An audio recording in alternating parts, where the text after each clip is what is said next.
สวัสดีครับผมชื่อดีชวันนี้ผมกินข้าวหมูแดงผมเห็น Alice in Wonderland ขอบคุณครับ Okay, yo, de la Dij. Sorry, I spoke Vietnamese. De la Dij. This is the Ghetto Linguist. My Thai has gotten a little better, I'll admit. I can actually say some small things. I can talk about what I'm doing, all that good stuff, you know what I mean? It's still like not like fluent at all, and I still lack strong vocabulary.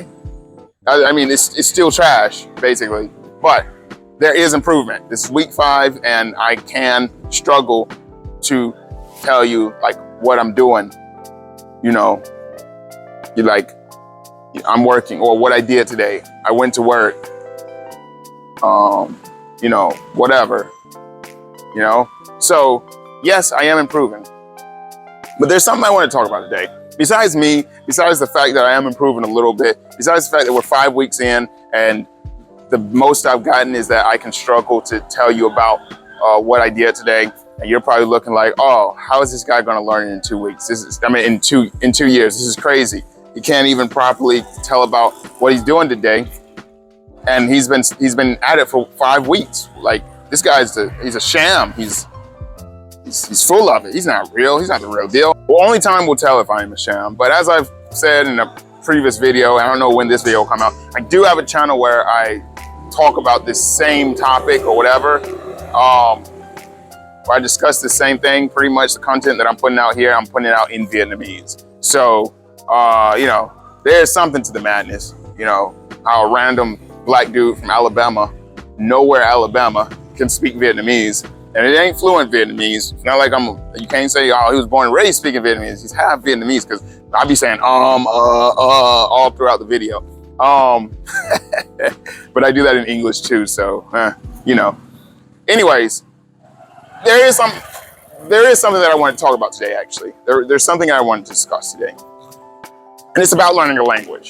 And is this language learning advice or not? Let me throw down this folder. Is this language learning advice or not? I don't know. But so basically, from a linguistic perspective, it's kind of assumed that when you're young, you can learn the language, and once you get older, it gets more and more difficult the older you get. And it's kind of there's no real number that says once you get this age, you can't learn the language anymore. But there's an idea that once you get to a certain age, the chance that you'll become decent at a language, it decreases greatly. And then there's a few linguists who look at it and say, well, if I break it down in simple terms, they look at it and say, no, once you get older, you can learn a language. It's just older people are too busy to learn a language. You know, they're doing other things, they're working, they're whatever, I don't know. So they just don't have time, while children have nothing to do. So they can spend 24 hours a day, 24/7 learning the language.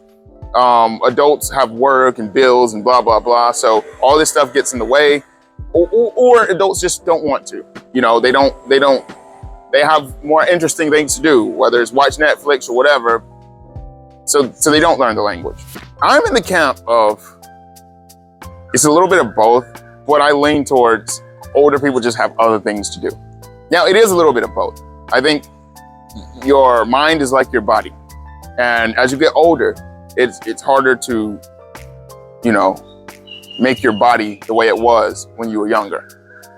And I think your mind is the same way. But with that said, can a 30-year-older get back in shape? Absolutely. Can a 40-year-older get back in shape? Absolutely. Can a 50-year-older get back in shape? Absolutely. And that's what I think about learning a language. That's how I see it. Can a 30-year-older learn a new language? Absolutely. Can a 40-year-older? Yes. Can a 50-year-older? Yes. I believe so. And I genuinely believe that. And I think if you're serious about it and you haven't been studying languages your whole life, so if you're watching this and you're like, dude, I'm 30 years old, I'm 40 years old, and I want to learn a new language, am I too old? It's like if you're 30 or you're 40 years old and you've never been to the gym. Can you get in shape? The answer is yes. Now, if you compare yourself to a guy who stays in the gym, yeah, he's gonna have an easier time. But the idea that you can't No, you can. You just have to train your brain to do this.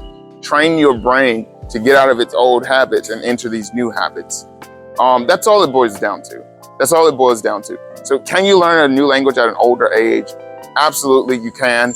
And that's what my videos are all about anyway, because at the end of the day, I give you all these language tips, language advice, this is what you can do, and I tell you about Southeast Asia and blah, blah, blah, whatever. But at the end of the day, it's an experiment. It's really just an experiment. It's an experiment to see if in 2 years, can I acquire, or to what level can I acquire Thai? And then after that, I intend to spend the next 2 years in a different country, Mongolia or somewhere, I don't know, wherever the people want me to go. I kind of want to go back to Japan, freshen up my Japanese a little bit. But because I figure in 2 years, my Japanese will be completely dead anyway. My videos are an experiment. You know, as every 2 years goes by, I want to see how much more difficult it becomes for one to learn a new language. And that's what this all boils down to. So right now, I say, yes, older people can learn a new language, but it's just like a guy who's never been to the gym, 50 years old, and he says, you know what? I've never been to the gym. I'm overweight. And I want to get in shape. And he's 50. Can he? Absolutely. Will it be easy? Absolutely not. It will not be easy. It will be very difficult, but he can if he pushes it. And that's how learning a language is. Now, as for my progress this week is probably the week that I've studied the least in. I'm sorry to say that. I think I've studied the least in this week. I've been spending a lot of time editing videos this week, and I just haven't put in the time of studying like I should have. But, you know, that's how it works. All right, now, do I study every day? Absolutely, I study every day. I always study every day. It's natural for me. There's not a day that goes by that I don't exercise. There's not a day that goes by that I don't study. Even when I gain weight, because I do gain weight in the winter, I still exercise every day. And I study languages every day. With that said, yes, I did study less than normal this week. However, with that also said, I did use Thai more in public this week. I did use Thai more, like, you know, issuing small commands, telling people to say that or telling people to do that or whatever. So definitely next week I got to study more. My speaking definitely has improved. Even if it doesn't look like it from my intro, my speaking has improved. I know a lot more stuff, but that's where we're at. I didn't spend much time focusing on reading and writing or anything like that, you know, just because it was boring, didn't want to. But you know, I jump around. That's how I study. I jump around. If one concept is boring, I just go to something else and do that and then come back. I think that's why I end up speaking at a slower rate than other people, because I jump around. But I do think when speaking hits me, it hits me. So, you know, it's one of those things. It's one of those things. Double-edged sword. That's the video for today. I think my video was short for today, but we'll see. And thank you very much. Ghetto Linguist out. See you in the future. Rather slay a dragon than sit and watch it happen. I'm on another level, man, I'm spilling out the ghetto, bitch. What's a couple quotes if no one know you said them? Slay a couple dragons, but no one know you did it. You don't owe me shit except for